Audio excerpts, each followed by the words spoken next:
Can I Bring My Pterodactyl to School, Miss Johnson? By Lois G. Grambling, illustrated by Judy Love.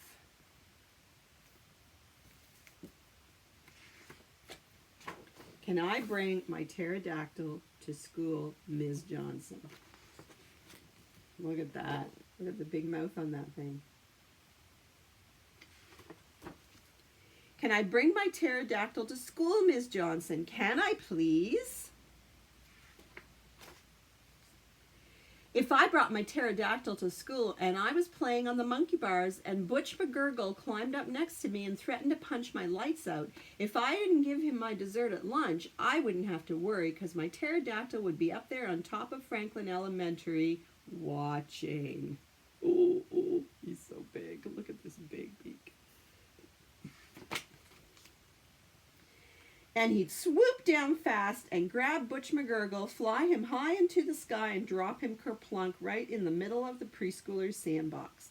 My pterodactyl would be the best playground monitor ever, and Butch McGurgle would never ask for my dessert or anyone else's lunch again. Can I bring my pterodactyl to school, Miss Johnson? Can I please? If I brought my pterodactyl to school and our school band was on the 50-yard line during our homecoming game playing our school song, Franklin Elementary, We Love You, and it started to rain and our uniforms were beginning to get wet and the tuba was filling up with water,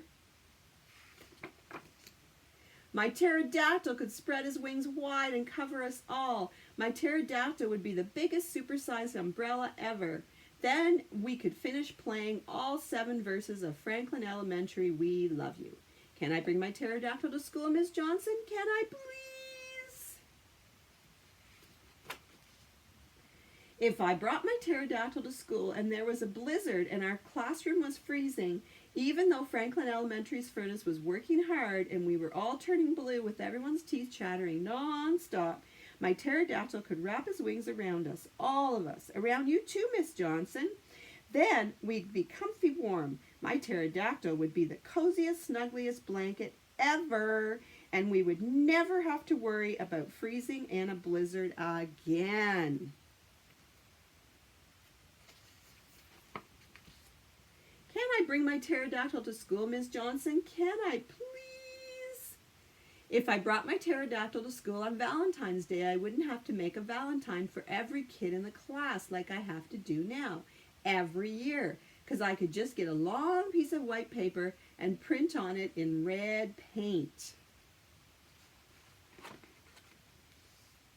And my pterodactyl could fly it over the playground. My pterodactyl would be the highest flying mail carrier ever, and all the kids in the class could look up and read it. It would be the most awesome Valentine in the world.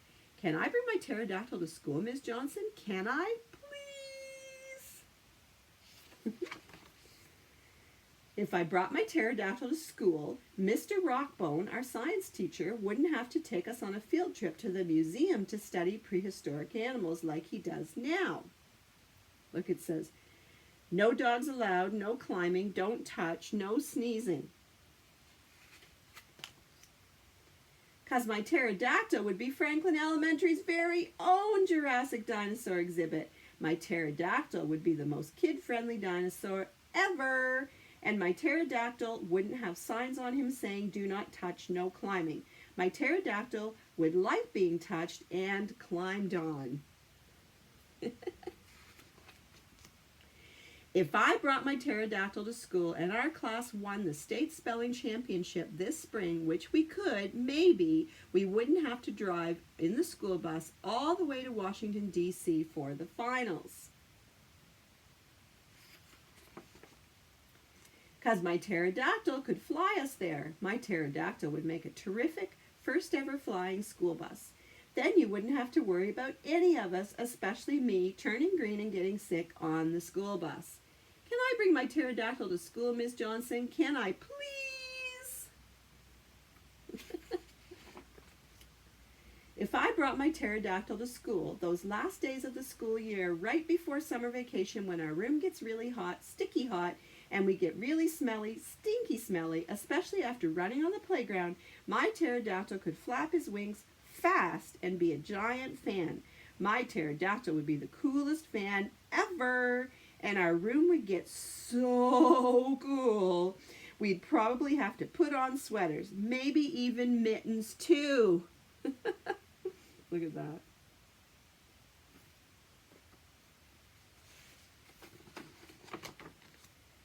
But Ms. Johnson, the most important reason for bringing my pterodactyl to school, the one that counts the most, is that yesterday I got this letter from Unbelievable But True Fantastic Science Fiction magazine saying I've won second prize in their Win a Prehistoric Animal contest, and second prize is a pterodactyl. I know my mom won't let me keep a pterodactyl in my room unless I'm there.